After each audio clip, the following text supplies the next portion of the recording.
जेठ 15 गते गणतन्त्र दिवसकै दिनदेखि राज संस्था फर्काउनका लागि भन्दै संयुक्त जनआन्दोलनका नाममा अनिश्चितकालीन र निर्णायक आन्दोलनको उद्घोष गरिएका बेला प्रधानमन्त्री केपी शर्मा ओलीले भने जेठ 15 मा राजा घरमा सिंहासनमा मात्रै बस्न सक्ने टिप्पणी गरेका छन्।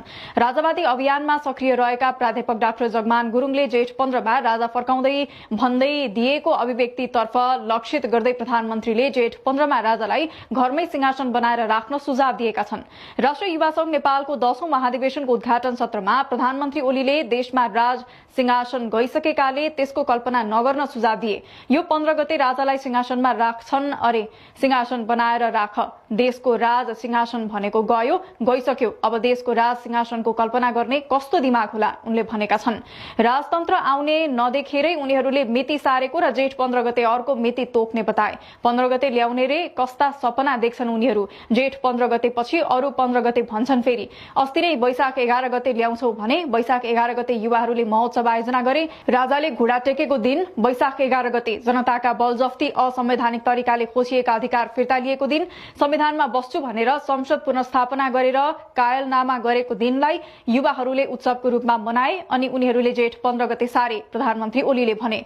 प्रधानमन्त्री ओली राजा ल्याउने भ्रममा नपर्न पनि आग्रह गर्छन्। कुनै प्रकारका जनविरोधी र देशद्रोही क्रियाकलापको चेष्टा भयो भने त्यसलाई जनताले धुलो चटाउने ओलीले बताए।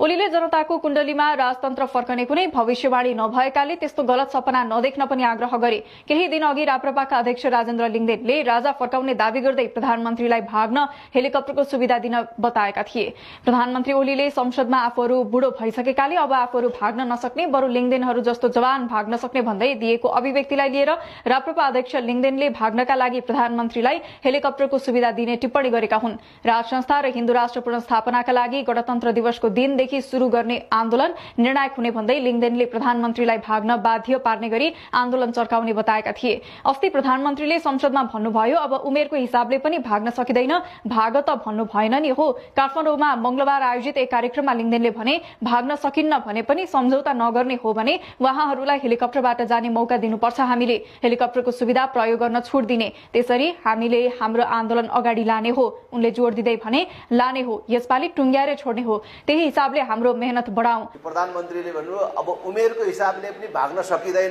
भाग त भन्नु भएन नि हो भनेर भन्नुभयो। अब भाग्न सकिन्न भयो भने पनि सम्झौता नगर्ने हो भने उहाँहरूलाई हेलिकप्टरबाट जाने मौका दिनुपर्छ, हैन, हेलिकप्टरको सुविधा प्रयोग गर्ने छुट दिने, त्यसरी हामीले हाम्रो आन्दोलन अगाडि लाने हो, यसपालि टुङ्ग्याएरै छोड्ने हो, त्यही हिसाबले हाम्रो मेहनत बढाउँ।